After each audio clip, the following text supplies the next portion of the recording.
आज हम लोग पढ़ेंगे एमए फाइनल इकोनॉमिक्स के प्रशुल्क चैप्टर का अगला भाग, जिसमें एक टैरिफ लगाने से बड़े राष्ट्र पर क्या प्रभाव पड़ता है, उसका सामान्य संतुलन क्या होगा, ये पढ़ेंगे। पिछले वीडियो में हमने स्मॉल कंट्री पर जनरल इक्विलिब्रियम इफेक्ट देखा था टैरिफ का। आज हम लोग लार्ज कंट्री पर यानी बड़े राष्ट्र पर टैरिफ का सामान्य संतुलन का प्रभाव देखेंगे। इसमें सबसे महत्वपूर्ण बात यह है कि जब किसी बड़े राष्ट्र के द्वारा प्रशुल्क लगाया जाता है तो ऑफर कर्व का उपयोग किया जा सकता है। इसके अंदर इसका यह होगा कि इसमें प्रशुल्क लगाने से ऑफर कर्व शिफ्ट नहीं करेगा बल्कि रोटेट करेगा, और आयातित वस्तु का मापन इसमें किया जा सकता है। इसका कारण यह है कि जो एक्सपोर्ट की जाने वाली वस्तु है वो सफिशिएंट मात्रा में होती है, उसके पास इंपोर्ट कमोडिटी को उससे कवर किया जा सकता है। और इसका कारण यह है कि बड़े राष्ट्र के द्वारा जो टैरिफ लगाया जाता है तो उससे विश्व बाजार की कीमतें भी प्रभावित होती है, यानी शेष संसार की कीमतें भी प्रभावित होती है। उसका कारण यह है कि वो विश्व की मांग और पूर्ति में उसका बड़ा हिस्सा होता है। इसलिए वो रेस्ट ऑफ द वर्ल्ड्स की जो आयातित वस्तु की कीमत है उसको वो प्रभावित कर सकता है, और ये प्रभाव उसके ऑफर कर्व पर स्ट्रेट लाइन के रूप में न होकर के, सीधी रेखा के रूप में न होकर के ऑफर कर्व के रूप में देखा जा सकता है। इन परिस्थितियों के अंदर अगर किसी राष्ट्र के द्वारा प्रशुल्क लगाया जाता है, बड़े राष्ट्र के द्वारा, तो इससे उसके व्यापार का आकार कम होगा। सबसे पहली बात तो व्यापार का आकार जो होगा वो क्या हो जाएगा, कम हो जाएगा। लेकिन टर्म्स ऑफ ट्रेड में सुधार हो सकता है। दो चीज़ें, छोटे राष्ट्र की तुलना में बड़े राष्ट्र में जो ही टैरिफ का इम्पोजिशन होता है तो दो चीज़ें होगी कि जो व्यापार का आकार है वो कम हो जाएगा, वो वहाँ पर भी कम होता है, लेकिन वहाँ पर टर्म्स ऑफ ट्रेड डिटेरियोरेट ही होती है क्योंकि वो प्राइसेस को प्रभावित करने की स्थिति में नहीं होता है। लेकिन बड़ा राष्ट्र जो होता है वो चूँकि प्राइसेस को प्रभावित कर सकता है, इसलिए वो टर्म्स ऑफ ट्रेड को भी प्रभावित करता है, और टैरिफ लगाने के बाद वो अपने टर्म्स ऑफ ट्रेड को सुधार सकता है। Reduction in the volume of trade वो तो इस कारण होता है क्योंकि कीमतें बढ़ती है तो व्यापार का आकार कम होगा और वो लोगों के कल्याण के अंदर कमी करता है। अगर व्यापार का आकार कम होगा तो लोगों के कल्याण के अंदर क्या होगा, कमी होगा।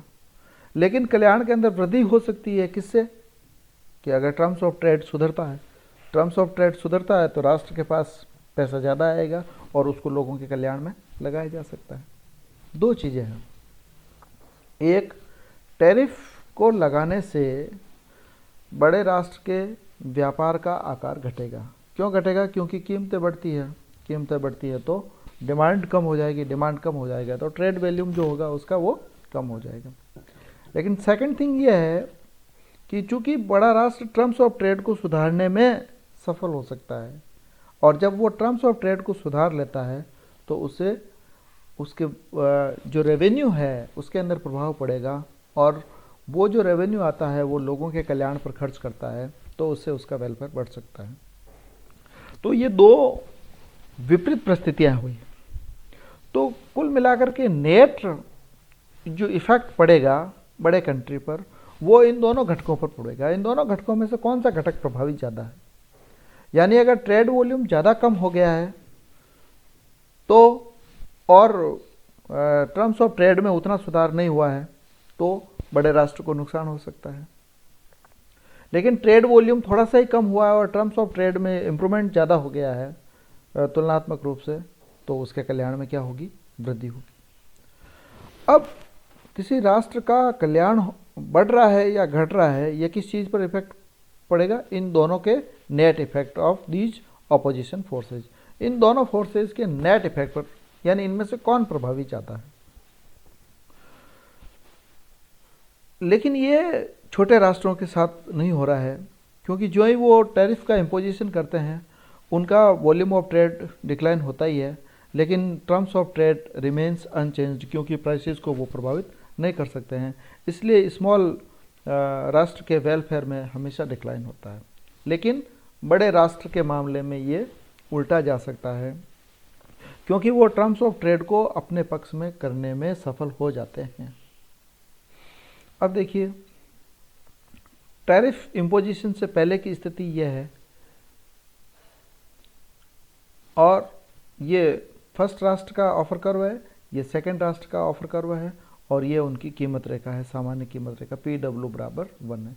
यहाँ पर इस स्थिति में आपके उत्पादन हो रहा है, जहाँ पर 60 इकाइयाँ Y की और 60 इकाइयाँ X की है, वो उत्पादित की जा रही है, जो ही टैरिफ लगाया जाता है तो ये जो सेकंड राष्ट्र है, हम सारा विश्लेषण सेकंड राष्ट्र के संदर्भ में ही कर रहे हैं, तो वो जो कैपिटल इंटेंसिव कंट्री है उसका वो टैरिफ लगाता है, तो उसका जो ऑफर कर्व का जो आवर्तन होगा वो इस प्रकार से हो जाएगा, नीचे की तरफ आ जाएगा। यानी वो Y की कम इकाइयाँ दे करके X की ज़्यादा से ज़्यादा इकाइयाँ प्राप्त करना चाहेगा। तो ये टर्म्स ऑफ ट्रेड उसके पक्ष में हो रही है। तो अब देखिए, पहले 60 में 60 था, अब देखिए 40 इकाइयाँ दे करके भी वो 50 इकाई प्राप्त कर सकता है। 40 इकाई दे करके वो क्या कर सकता है? 50 इकाई प्राप्त। यहाँ पर टर्म्स ऑफ ट्रेड था 1, यानी 60 बराबर 60, लेकिन यहाँ पर टर्म्स ऑफ ट्रेड देखिए 0.8 हो गया, 0.8 हो गया है। इस कंट्री के लिए ये फ़ायदेमंद है, 0.8 हो गया है, जबकि पहले 1 था, 1 के बदले में 1 था, अब वो 0.8 के बदले में 1 इकाई प्राप्त कर रहा है। तो सेकंड राष्ट्र को फ़ायदा हो रहा है इससे क्या हुआ? सेकंड राष्ट्र को फ़ायदा हुआ। अब देखिए कि इस में से जब वो यहाँ पर करता है, टैरिफ लगा करके वो यहाँ पे पहुँचता है, E' पर उसका संतुलन होता है, तो इस अवस्था में जो आधा टैरिफ जो होता है वो सरकार के पास चला जाता है। तो अगर मान लीजिए कि ये 50 इकाइयाँ हैं, तो 25 इकाइयों के बराबर किसके पास जाएगा? सरकार के पास जाएगा। यानी D पॉइंट तक का जो टैरिफ होगा वो तो सरकार के पास चला जाएगा, और DE जो रहेगा वो उसके पास रहेगा। आधा होता है ये। तो अब यहाँ पर टर्म्स ऑफ ट्रेड PD बराबर क्या हो गया? 1.6 हो गया। ये यहाँ पर क्या है? 1.6 है। 40 डिवाइडेड बाई 25 बराबर क्या हो जाएगा? 1.6 हो जाएगा। तो इस स्थिति में अगर हम देखें तो उस राष्ट्र को टर्म्स ऑफ ट्रेड के कारण क्या होने लग जाता है? फ़ायदा होने लग जाता है। और ओवरऑल देखिए, जबकि वो पहले 1:1 था, अब 1:1.6 हो गया है। अब कितना हो गया है? 1:1.6 हो गया है। तो टैरिफ लगाने के कारण उस राष्ट्र को टर्म्स ऑफ ट्रेड में सुधार की वजह से फ़ायदा होने लग जाता है। हालांकि उसका ट्रेड वॉल्यूम घट रहा है, लेकिन टर्म्स ऑफ ट्रेड की वजह से उसको फ़ायदा हो जाता है। देखिए, इसको इस प्रकार से समझाया जा सकता है। फ्री ट्रेड ऑफर कर्व 1 और 2 है, डिफाइन इक्विलिब्रियम पॉइंट E है, और Px/Py बराबर 1 हो रहा है। लेकिन 100% एड वैलोरम इम्पोर्ट टैरिफ लगाया जाता है, तो नेशन 2 का ऑफर कर्व रोटेट करता है, रोटेट करके 2' हो जाता है, जो कि हमने आपको बताया ये वाला, जो कि आसमान लाइन में भी है, ब्लू लाइन के अंदर भी है। तो defining the new equilibrium point E' हो गया। At point E' the volume of trade is less, volume of trade कम हो गया है, अंडर फ्री ट्रेड। ई की तुलना में ई डैश पर वॉल्यूम ऑफ ट्रेड क्या है, कम है, लेकिन terms of trade P X upon P Y क्या हो गया, 0.8 हो गया। इसका मतलब ये हुआ कि नेशन 2 की टर्म्स ऑफ ट्रेड में इंप्रूव हुआ है। क्या इंप्रूव हुआ है, P Y upon P X कितना हो गया, 1.25 हो गया। अगर 50/40 करेंगे तो क्या हो जाएगा, 1.25 हो जाएगा। पहले 60 के बराबर 60 था, अब 50 के बदले में वो कितनी इकाई दे रहा है, 40 इकाई ही दे रहा है वाई की, इसलिए वो क्या हो गया, 1.2 हो गया। तो उसके लिए तो क्या हो गया, इम्प्रूव हो गया। The change in nation two's welfare depend on the net effect from the higher terms of trade but lower volume of trade. यानी इन दोनों चीज़ों के बीच में नेट इफेक्ट कितना हुआ, यानी जो वॉल्यूम ऑफ ट्रेड तो कम हुआ है, लेकिन टर्म्स ऑफ ट्रेड में सुधार के कारण कितना इफेक्ट पड़ता है, इन दोनों में से ज़्यादा कौन है। Since the government collects half of the imports commodity of X as tariff Px upon Py for individuals in nation 2 rises from Px upon Py1 under free trade Px upon Py बराबर Pd बराबर 1.6, क्योंकि tariff का आधा हिस्सा सरकार अपने पास रखती है, इसलिए जो टर्म्स ऑफ ट्रेड होता है नया जो कि पीडी होता है, और वहाँ पर क्या होता है, 1.6 होता है। PD P X upon P Y बराबर पीडी, जो कि पॉइंट दर्शाया गया है, ये यहाँ पे देखिए ये वाला पॉइंट दर्शाया गया है, जहाँ पर भी क्या है, 1.6 हो रहा है, क्योंकि ये 25 इकाई है, ये 50 का टोटल आधा 25 होता है, 25 टैरिफ जो होगा वो सरकार अपने पास रखती है। इस प्रकार से